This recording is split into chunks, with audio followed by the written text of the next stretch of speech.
जब हम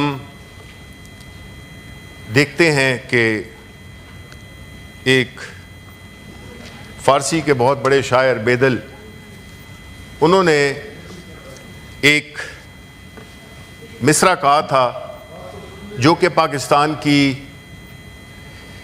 सूरत हाल पे लगता है कि उन्होंने हमारे लिए लिखा था। जब हम आज़ाद हुए और अब तक का सफ़र, उसको उसने 3 लाइनों में बताया है। तो वो क्या है?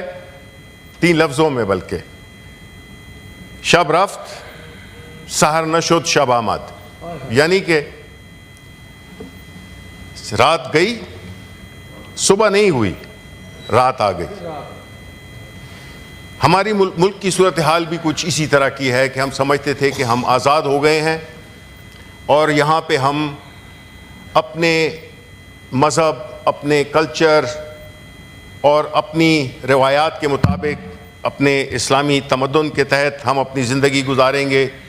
एक खुशहाल पाकिस्तान होगा जिसमें कि इंसाफ भी होगा, जिसमें कि लोगों को रोज़गार के मौके भी मिलेंगे और हर तरफ अमन होगा।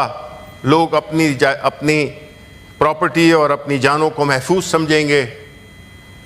एक जमहूरियत पे मबनी हमारा सियासी निज़ाम होगा, एक आइन होगा, एक कानून की हुक्मरानी होगी और इस तरह से हम जो दुनिया के मुख्तलिफ ममालिक हैं उसमें अपनी एक शनाख्त बनाएंगे। लेकिन बदकिस्मती से पहले तारीख़ 1947 से तो हम नहीं शुरू करते, लेकिन मुख्तसरन मैं ये ज़रूर कहूँगा कि कौमें अपनी गलतियों से सीखती हैं। वो अपनी की हुई गलतियों को करेक्ट करती हैं, दुरुस्त करती हैं, ताकि वो गलतियाँ जिन्होंने कि हमें नुकसान पहुँचाया है उसका तदारुक हो सके और आइंदा हम वो गलतियाँ ना करें।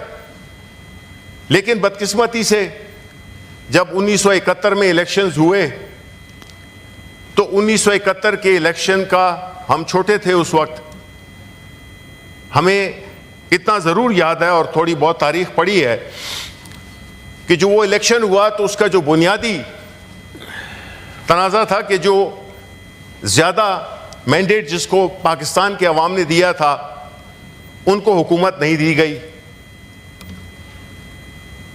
और वो इस मगरबी पाकिस्तान में कुछ सियासी पार्टियां थीं जो कि आज भी हाउस में बैठी हुई हैं। वो उन्होंने सहूलतकारी की और वो मैंडेट जो कि पाकिस्तान के अवाम मेजॉरिटी ने दिया था वो उनको नहीं मिला। नतीजतन मुल्क 2 लख्त हो गया।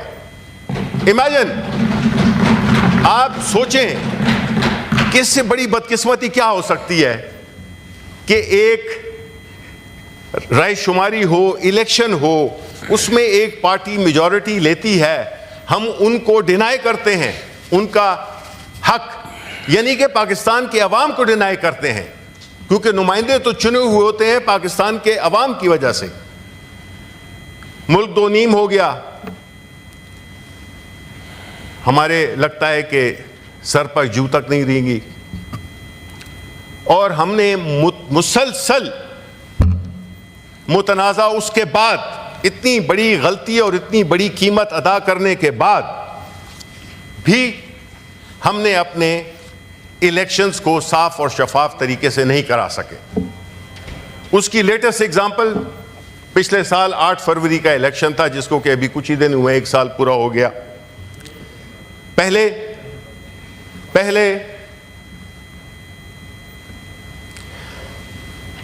एक वोट ऑफ नो कॉन्फिडेंस कराया गया, एक इलेक्टेड गवर्नमेंट को गिराया गया और उसका बैकग्राउंड भी आपको पता है कि वो सिंध हाउस में जो मार्केट लगी हुई थी लोटों की, उसके ज़रिए एक इलेक्टेड गवर्नमेंट को डिस्क्वालीफाई, वो उसका नो कॉन्फिडेंस मोशन पास कराया गया। उसके बाद जो भी हुआ आपने देखा, और ये कहानी बड़ी पुरानी है लेकिन अब इसमें कुछ और ज़्यादा शिद्दत आ गई है कि पाकिस्तान चूँकि कभी भी फ्री एंड फेयर इलेक्शंस नहीं करा सका। नतीजतन मुल्क में मुआशी, सियासी, समाजी अदम इस्तेहकाम मुसलसल रहा, क्योंकि जो भी इलेक्शन होता था उसमें जो लोग जिसको इनको हराया जाता था वो प्रोटेस्ट करते थे और इस तरह की कहानी चलती रही। और हमने कुछ सबक नहीं सीखा और ना हमने कोशिश की, बल्कि हमने कोशिश ये की कि किस तरह से इस निज़ाम को मज़ीद, इस धांधली के निज़ाम को किस तरह से मज़ीद बेहतर किया जाए। उसकी पहली मिसाल, जब पीडीएम की हुकूमत आई, पहले 2 कानून इन्होंने स्क्रैप किए। पहला कानून कि ईवीएम को हटाया जाए। ईवीएम चूंकि एक फ्री और फेयर इलेक्शन की तरफ से हमारी हुकूमत का एक बड़ा मेजर इनिशिएटिव था, उसको सबोटाज किया गया, उस कानून को हटाया गया। यह तो हुई इलेक्शन को मुसलसल उसी तरह से धांधली ज़दा करने के लिए वो स्क्रैप की गई। ये एजाज़ इनको जाता है पीडीएम की हुकूमत को। फिर दूसरा जो लॉ स्क्रैप किया, ये पहली लेजिस्लेशन है इनकी, और वो थी नैब के कानून में तब्दीली। किस तरह से प्रोटेक्ट किया इन्होंने अपने लोगों को, किस तरह से इन्होंने ऐसे उसको तराशा कि जिससे कि करप्शन ना रहे, जिससे कि जो लोग करप्शन के मुर्तकिब होते हैं उनको छुट्टी मिल गई। यानी दूसरे लफ्जों में करप्शन को उस लॉ की वजह से उसको में तब्दीलियां की गई।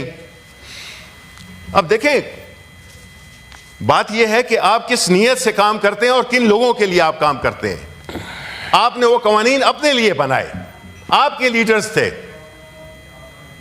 पीएमएलएन और पीपल्स पार्टी के लीडरशिप पे करप्शन के सीरियस चार्जेस थे, जो कि इन्होंने अब एक दूसरे पे बनाए थे। हमने नहीं बनाए थे, इन्होंने एक दूसरे पे बनाए।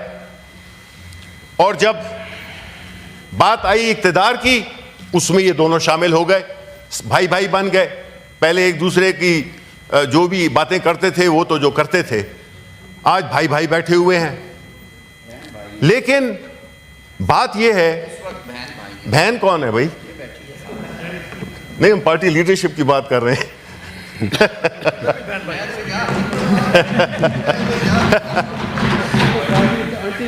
जी प्लीज प्लीज प्लीज। अच्छा जी, नहीं देखें नो चेयरमैन साहब, बात यह है कि ये मुल्क हम सबका है और किसी एक खास तबके को जो कि अशराफिया है उसको ये हक नहीं पहुंचता कि वो इस मुल्क के 25 करोड़ आवाम की जिंदगियों से खेले, उनकी मुस्तकबिल से खेले, उनकी खुशहाली से खेले, उनकी जानों से खेले, उनकी प्रॉपर्टी से खेले। ये हक इनको कोई चीज किसी भी सूरत में नहीं दिया जा सकता, क्योंकि अगर ये हक दे दिया जाए जो कि इन्होंने खुद इस वक्त छीना हुआ है, तो मुआशरा केओस और एनार्की की तरफ जाता है। अब जो इदारा जिम्मेदार होता है इलेक्शन कराने का, वो होता है इलेक्शन कमीशन ऑफ पाकिस्तान, और उसका जो आर्टिकल 224 के तहत, और अगर आप चीफ इलेक्शन कमिश्नर का हल्फ पढ़ें तो आपको ये अंदाज़ा होगा कि ये उनकी कॉन्स्टिट्यूशनल ड्यूटी है कि वो इंश्योर करें फ्री एंड फेयर इलेक्शंस को। लेकिन जब इलेक्शन कमीशन ही पार्टीजन हो जाए, जब इलेक्शन कमीशन ही एक फरीक बन जाए, तो फिर वो वही फैसले करेगा जिसमें कि उसने हमारी पार्टी का इंतखाबी निशान हमसे वापस लिया। हमारी जितनी भी पिटिशंस थी, कितनी मुश्किलात हमारे लिए क्रिएट की गई, आज तक हो रही हैं। ये ऐसा बायस्ड, इतना कंप्रोमाइज्ड इलेक्शन कमीशन हमने अपनी तारीख में नहीं देखा था। इलेक्शंस लेट कराए, कॉन्स्टिट्यूशन को सबवर्ट किया गया। यह आईनी जिम्मेदारी थी कि जब असेंबलियां डिसॉल्व हो जाती हैं तो आपको 60 दिन या 90 दिन के अंदर इलेक्शन कराने होते हैं। वो भी इलेक्शन कमीशन ने किया और वहां से एक चेन ऑफ इवेंट्स हुआ जिसमें कि इलेक्शन कमीशन ने, उससे पहले इलेक्शन एक्ट में भी तब्दीलियां की गई और इस किस्म के कवानीन डाले गए। तो जब इलेक्शन हो गया और बावजूद तमाम तर मुश्किलात खड़े करने के, लोगों को उठाए जाना, इलेक्टोरल सिंबल नहीं देना, मसका खेज किस्म के इंतखाबी निशान देना, उसके बावजूद पाकिस्तानी अवाम ने जमहूरियत के साथ अपनी कमिटमेंट को निभाया और पाकिस्तान तहरीक इंसाफ के हमायत याफ्ता कैंडिडेट्स को वोट दिया। लेकिन चूंकि मकसद तो रोकना था पीटीआई का, सारे हरबे नाकाम हो गए, लीडर को भी जेल में डाल दिया। तो फिर इसका नतीजा क्या निकलता? चाहे वो इलेक्शन ट्रिब्यूनल बने, उसमें बायस नजर आया इलेक्शन कमीशन ऑफ पाकिस्तान का, चाहे जितनी उजरदारियां थी, जितने भी मसाइल थे, उसमें मेन आइटम यही था कि पाकिस्तान तहरीक इंसाफ को किसी तरीके से कोई रिलीफ नहीं देनी है। उसके अलावा जो एक मिसाल आपको भी दे देते हैं कि सानिया निश्तर की भी बात हुई, उसने सितंबर में इस्तीफा दिया हुआ है, सितंबर 18 को इस्तीफा दिया हुआ है, वो आज तक मंजूर नहीं हुआ।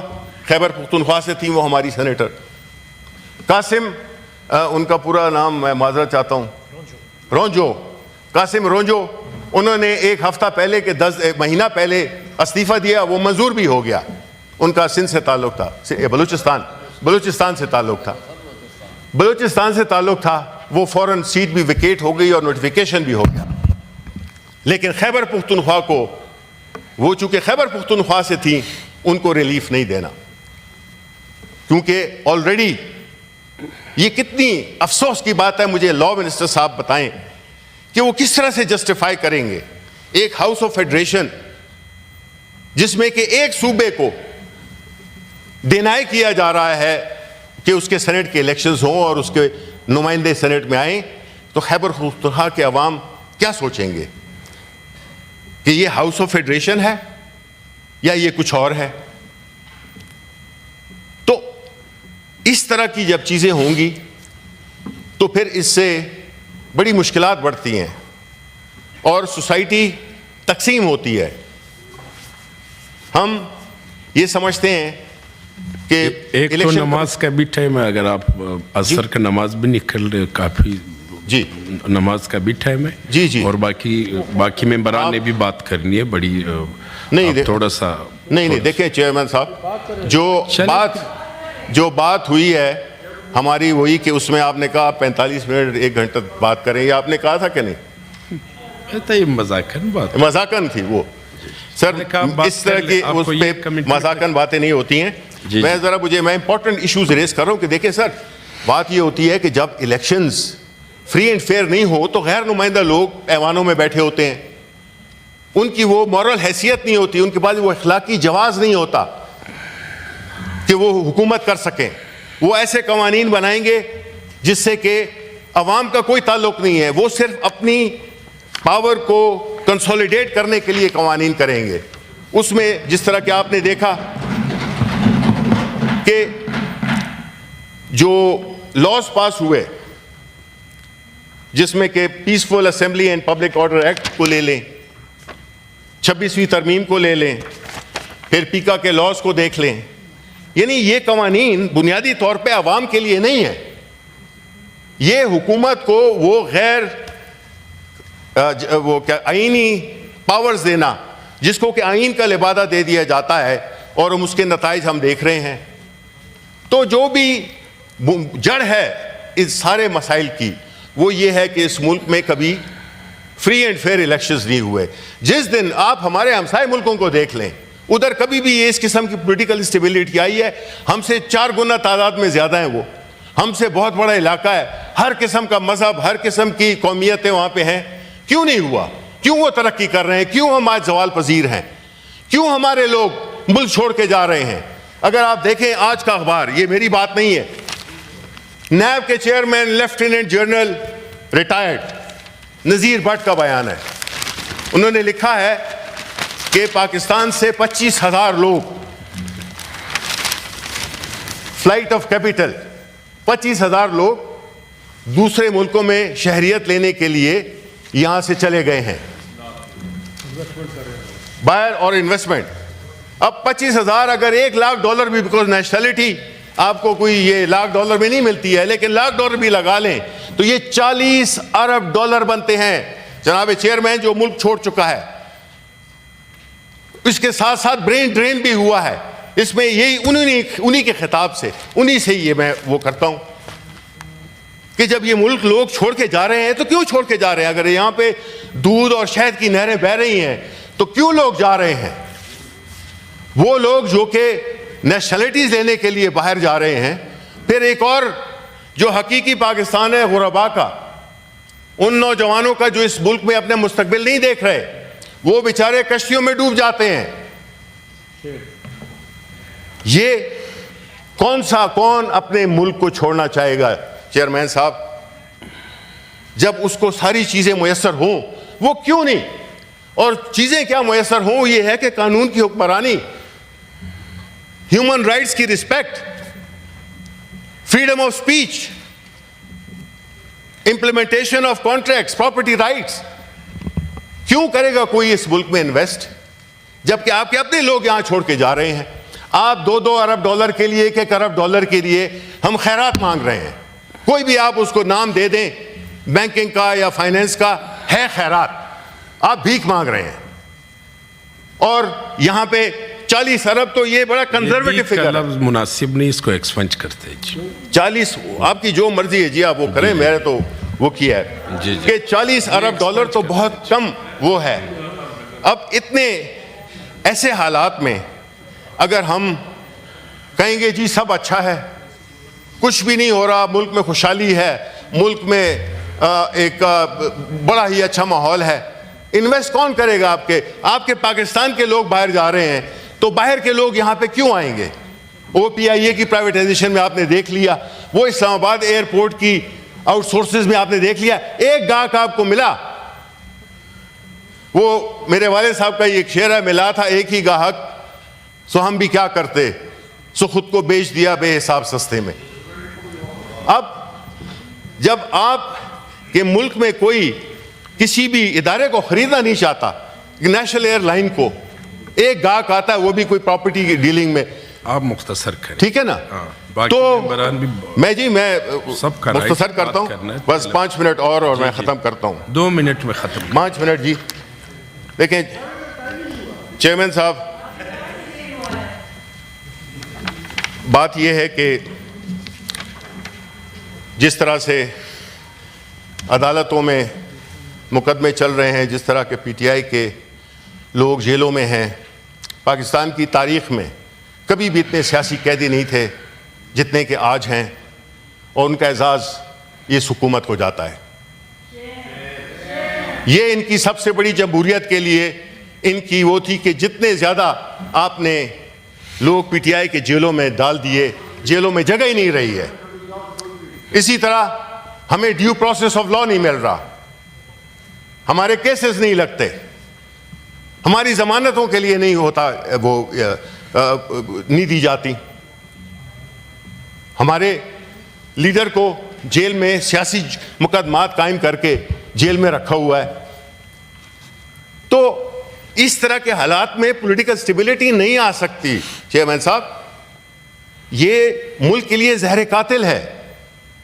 और आप जब जबर के जरिए आप चीज़ों को करेंगे तो जाहिर है कि फिर मुल्क में यहाँ पे क्यों लोग रहेंगे। ये फिगर्स जो कि एक नैब के इदारे ने उसने ये दिए हैं, तो आप ये भी नहीं कह सकते कि नहीं जी ये तो अपोजिशन की वो फिगर है।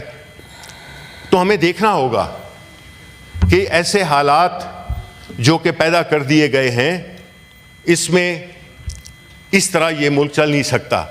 इकॉनमी आपकी ज़वाल पजीर है। आप लाख कहें कि जी इन्फ्लेशन ये हो गई। पिछले 2 हफ्तों में जनवरी 17 से 28 तक, जनवरी तक जो प्राइवेट बिजनेसमैन हैं, 440 अरब रुपए 440 अरब रुपए बैंकों को वापस किए कर्जे के, क्योंकि कारोबार ही नहीं है। आपकी जो लार्ज स्केल मैन्युफैक्चरिंग है, एग्रीकल्चर है, नेगेटिव ग्रोथ है। आपकी foreign exchange reserves window dressing है, वो पैसे आपके नहीं हैं, उसमें से आधे वो डिपॉजिट्स हैं जो कि हमारे दोस्त ममालिक ने हमें दिए हैं। और ये क्यों है कि IMF जो है, तो पहली दफ़ा हम ऐसी अनप्रेसिडेंटेड चीज़ देख रहे हैं कि जिसमें वो चीफ जस्टिस साहब से भी मिल रहे हैं। मैंने सुना है वो बार्स को भी खबर चल रही थी कि ये लॉयर्स के बार से भी मिल रहे हैं, और इसकी से इलेक्शन कमीशन को भी मिल रहे हैं। ये क्यों है ऐसा? आपने क्यों इस मुल्क को इस सतह पे पहुंचा दिया कि जो हमें अब पैसे दे रहा है वो हमें हमारे एक एक चीज़ को, हमारी एक एक जेब को वो टटोल रहा है। और चूंकि हमें छुपाने को बहुत कुछ है, तो इसलिए ये कोई अच्छी बात नहीं है। आप अदालतों का जो सिचुएशन बनी हुई है, शुक्रिया, आपने वकीलों को भी शुक्रिया, आपने, मैं बस 2 मिनट और 2 मिनट और 2 मिनट शुक्रिया जी, 2 मिनट मेहरबानी। वो ये है कि आपने जिस तरह से मुल्क को जिस सतह पे पहुंचा दिया है, उससे मुल्क का मुस्तकबिल, गरीबों का मुस्तकबिल, ख़वातीन का, नौजवानों का, उनके लिए अंधेरा ही अंधेरा नज़र आ रहा है।